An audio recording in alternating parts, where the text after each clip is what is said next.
Assalamu alaikum wa rahmatullahi wa barakatuh. Kidney problem solution láti ilé-iṣẹ́ Sheikh Alfa International Limited. Ẹ pè Sheikh Alfa International Limited fún gbogbo ọ̀gọ̀rọ̀ ènìyàn. Ọ̀pọ̀lọpọ̀ nínú àwọn ènìyàn wọ́n ń dààmú, organs wọn ń cry fún help. Kidney ọ̀pọ̀lọpọ̀ àwọn ènìyàn ti ní ìṣòro. Ẹ pè Sheikh Alfa kí wọ́n fún yín ní ìtọ́jú. Ìtọ́jú ti dé, ìwòsàn ti dé fún kidney problem. Bismillah, Prof. Both natural and spiritual problem lórí nǹkan tó ń jẹ́ kidney tí Yorùbá ń pè ní kíndìnrín má fi ṣeré. Natural wà tó jẹ́ pé tó bá ṣẹ̀ṣẹ̀ ń bẹ̀rẹ̀ wẹ́rẹ́wẹ́rẹ́ èèyàn wọn tọ̀ ṣeréṣeré. Ó ní kidney case, ó ní ìbáṣepọ̀ pẹ̀lú prostate enlargement fọkùnrin.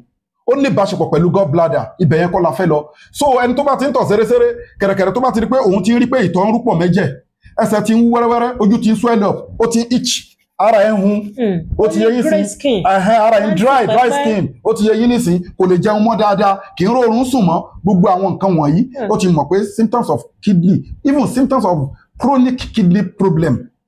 Ẹ ti understand nísìn. The same thing náà bẹ́ẹ̀ náà ni ẹ̀mí òkùnkùn náà máa ń ṣe kí ni, ó ní nǹkan ṣe pẹ̀lú kíndìnrín. Kì í ṣe kidney nìkan, ó lè jẹ́ heart, tẹlomi lè jẹ́ heart, tẹlomi lè jẹ́ liver. Irú àwọn hepatitis yẹn, irú gbogbo ẹ̀ náà ni ẹ̀mí èṣù ní kápá. Number one àkọ́kọ́ sọ fún wa pé ẹ jẹ́ ká gbára lọ́lọ́run gbogbo àwọn èèyàn. Má fi Ọlọ́run ọba ẹ̀ ṣeré. Torí ìdí tí mo sọ bẹ́ẹ̀ ni pé gbogbo àìsàn tó wà láyé tọ́lọ́run dá yẹn lẹ̀mí òkùnkùn náà ní duplicate ẹ̀ tó máa ń jù síyàn lára láti evil world.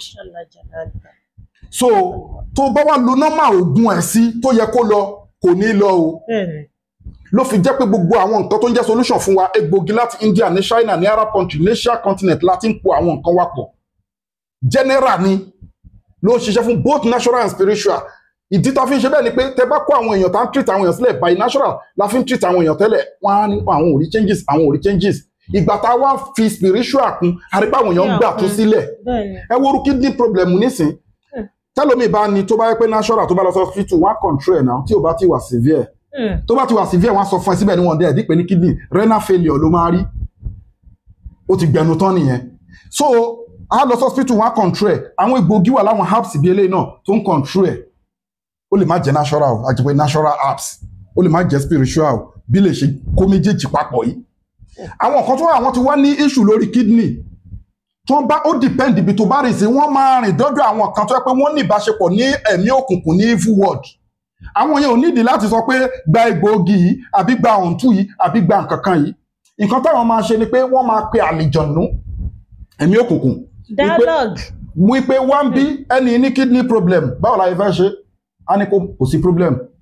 Òun máa lọ bá wọn gbé kidney wá lára ẹni tí kidney ẹ̀ wà okay. A swipe kidney ẹni tó wà okay sí tẹni tí ó wà okay. Ẹni tí títí ẹ̀ wà okay, òun wá gbé ti ẹni tí ó wà okay fún. Lẹ́lòmíì fi lọ ṣe test wọn dé sọ fún pé ó ní kidney problem. Àwọn kò òun mu sìgá, òun mu ọtí, òun sùn, òun ní fọkànbalẹ̀, òun ò ní stress. Kí ló ṣẹlẹ̀?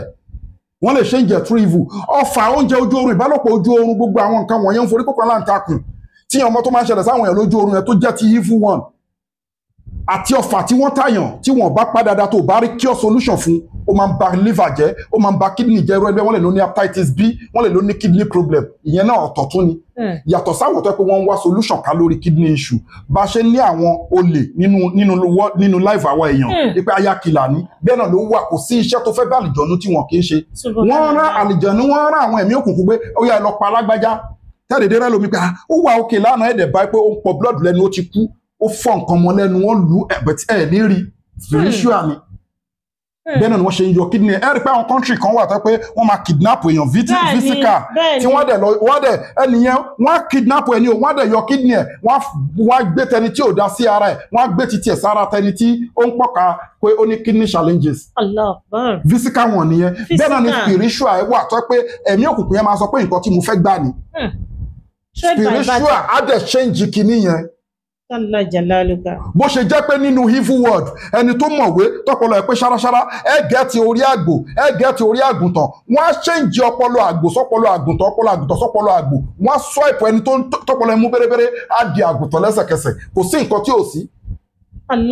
Ló fi jẹ́ pé gbogbo kan wa ó máa ń wá solution, máa wá both natural and spiritual. Wà máa ń bì dọ́rí nàbí mí ní àdín ilé àbí ìsìn ilé àì. So ẹ jẹ́ ká gbára lé Ọlọ́run ọba kẹ́mi òkùnkùn má lè kó má sọ ara ẹ di anytime tó bá fẹ́ mú nǹkan ẹ WhatsApp wa lórí +234 810 913 1425 àwa ní Abraham Adesanya Lekki Àjẹ́ Ìtọ́sà Lagos lẹ́ẹ̀kan sí ẹ WhatsApp wa lórí +234 810 913 1425 prevention fún kidney cure fún kidney problem treatment fún tested and confirmed tó ń ṣe fún both natural and spiritual kò síbi tẹ́ ẹ wà tá àti lè deliver fún yín customer ló máa sanwó delivery má wo kó wà very expensive tó bá ti dọ̀rọ̀ kidney transplant nísìn ó ti kọjá lọ wò wá o tó bá ti ní symptoms ẹ̀ contact wa wá rà má gbàgbé pé kí ni o wala taqulanna li shay'in inni fa'ilu dhalika gadan illa an yasha Allahu àmọ́ tested and confirmed nǹkan tó fẹ́ rà tilka hududullahi wa ma yuti illahi wa rasulahu كل جاهل أدواه فلتطلبوا الدواء لديكم فلا تطلبوا بها وما تسقط من ورقة إلا يعلمها شيخ أفاق انترناشونال ليميتد أواني أبراهام Adesanya Lekki Àjẹ́ Ìtọ́sà Lagos inna li zata lillahi jami'a gbogbo agbára náà ọba lónìí call for your order right now.